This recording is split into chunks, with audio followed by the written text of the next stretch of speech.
Ghost Tales Investigations. We're here at Apartment 7 in Memphis, and right now what we're going to do is we're going to go in here and we're going to take a look around.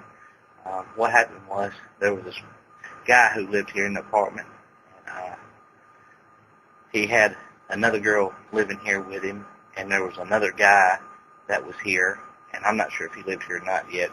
We hadn't found out, but what we know at this point is one of the guys that here that had the apartment rented it, he had another girl here, and the other guy came in and he killed her. He strangled her in the bedroom. We're going to go in here. We're going to see that, where that happened at. And after he strangled her, he set the door on fire and tried to burn her and the apartment up and burn the whole apartment down. And, of course, he wasn't very successful at that because he poured gas back to the front door, and that's where he lit it. And when he set his gas tank down and lit it, it exploded on him, and it ended up burning his hands. When the fire department got here, they found him and found his hands burned up and found her dead. And anyway, it was a bad situation. So what we're going to do is go in here now, and we're going to take a look around and see what we can see. Follow me.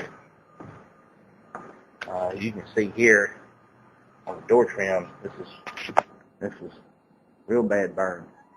I mean, this was bad, and it starts here at the front door. This is where he set himself on fire, and he burned all of this up right here. And man, this was bad. This is where he was actually planning his escape, and of course he didn't make it because he set himself on fire. He burned the living room up with a smoke inhalation. Now the funny thing about this is that where he set the bedroom on fire back here, he set the door on fire. He didn't pour gas in the bedroom, just the door. And so the air pressure in the house was so tight that when the door caught on fire, it used up all the oxygen and actually put the fire out, from what I can tell. But once again, we're just going to take a look around and see this. This is amazing. The reason why we're in here right now is because we're replacing some of the door jamb and the work that was in the building.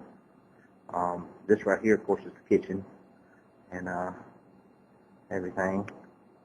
And it didn't get too much damage in here. And in this little breakfast nook area right here where the air conditioner is. And it did cause a lot of smoke damage in the area, but it did not burn up this area too badly. It did burn on the other side of the wall where you see where the spot is. It did burn that pretty bad, and you can see where it got so hot enough of the paint here on the wall. I'm going to get close here where you can see this, and it bubbled it up real bad. So anyway, right here where you see the top of the line, that was a couch that used to sit here. And when the door caught on fire, they actually ignited the couch and brought this into flames in here, but it didn't last long. Very, very, very dramatic situation.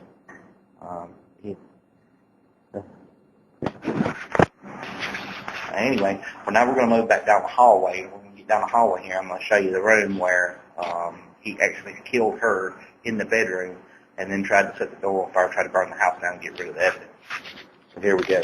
And just coming down the hallway. This is the bedroom here, and of course, like I said, this is where we replaced the door trim, and we replaced the trim in here and just put in a new door frame in this room in here. So we're going to go in this room here because this is where he actually tried to kill her at. Well, he did kill her. He didn't try. He strangled her to death right in here. We're in the bedroom now, and right here behind me is where the bed was, and the bed is where he strangled her to death, and then he took gas and came in here, and he actually poured gas all over the old door that was used to be here, because it burned the door slap up. That's the reason why we're replacing the door frame and whatnot, but it actually burned the door up, and he poured gas on the door, and then poured a gas trail back to the front door of and that's where he lit it. But he was stupid enough to light it, and then he burned himself up and actually trapped himself inside the house. He lit the fire before he opened the front door, and then he didn't manage to get himself out. But this is pretty rough right here. It's amazing that it didn't. It really is amazing that it did not cause any more damage than it did. You could tell the smoking lights in here, but it's just amazing. Of course,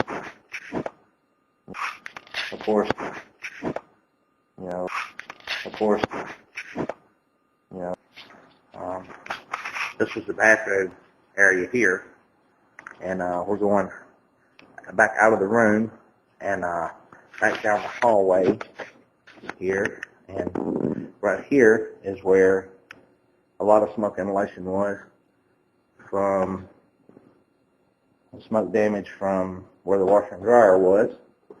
And we're going to continue going down the hallway here, and now we're in the back bedroom of the guy who had the apartment rented.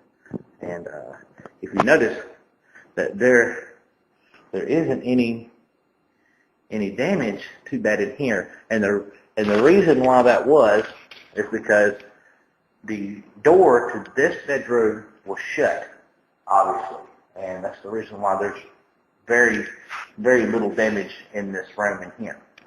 But this is an amazing situation. I actually came in here earlier and tried to do an EVP session in here, and I'm waiting to get back home to analyze that.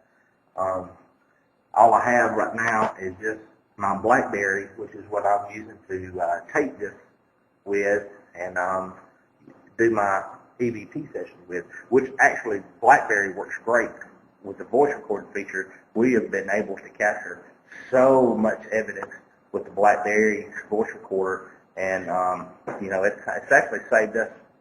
Me and my wife both have one, and we actually use it quite a bit versus some of the other mini tape recorders that we have. I like using it. I still like doing things old school, so I still like using the old tape recorders versus using digital recorders for my EVP session. But this is actually really, really, really cool. So we're gonna walk around here one more time and just take a look at this, and just look around and try to get some pretty good shots here of all the damage that was done in here. It's kind of, what's that? What's that? What's that? I don't know what that is. I'll tell you what I would like to do while I got my camera going. I think I'm going to step in here and try this one more time with this EVP session, because I know this camera picks up really well. So, girl, I wish I knew your name. I don't know your name right now, but I would like to talk to you. If you're in here, would you please? I just saw it with my own eyes. It was something that moved past the doorway, in the hallway, down the hallway. I just caught that out the corner of my eye, and I looked over, and that's why I stopped. Okay. I'm starting to get goosebumps. Hun, I'm here by myself, and my name is Richard, and now I can't hear you with my ears, but I can hear you through this digital recorder. If you're still here and you would like to come and speak to me, I'm here, and I would love to talk to you. Are you still here with us in this room? Can you come and tell me what happened?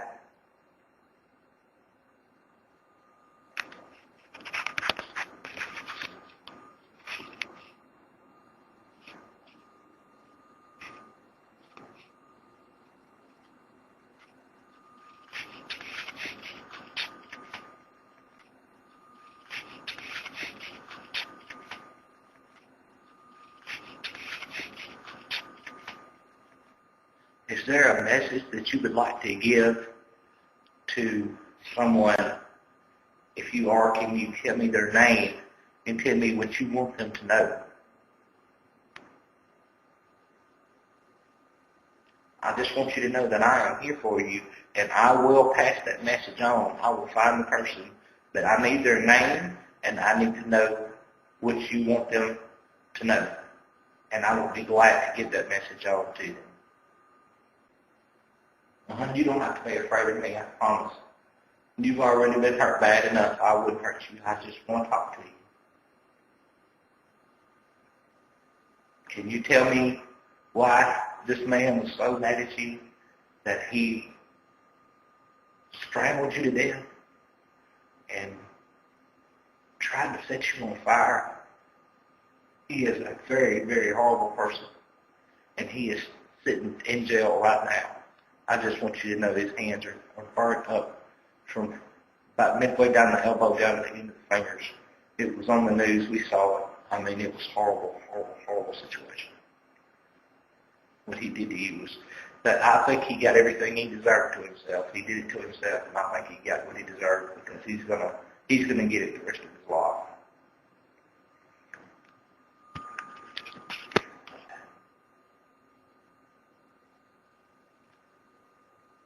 That's how they came from the back bedroom. We're gonna go down here back to that little top scan and see what we can find. Hey girl, are you here?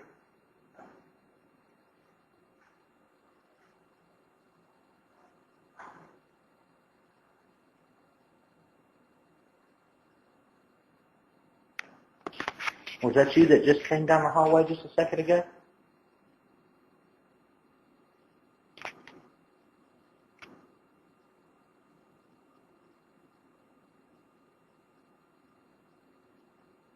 You know, I'll be glad to talk to you.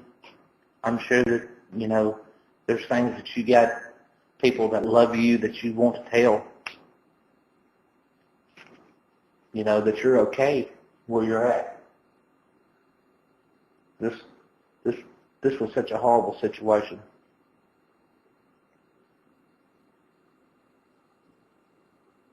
And I'll be glad to pass the message on. You know, it's not going to be every day when somebody comes in here and tries to talk to you and try to get you to talk so we can hear you. You know, this may be your only chance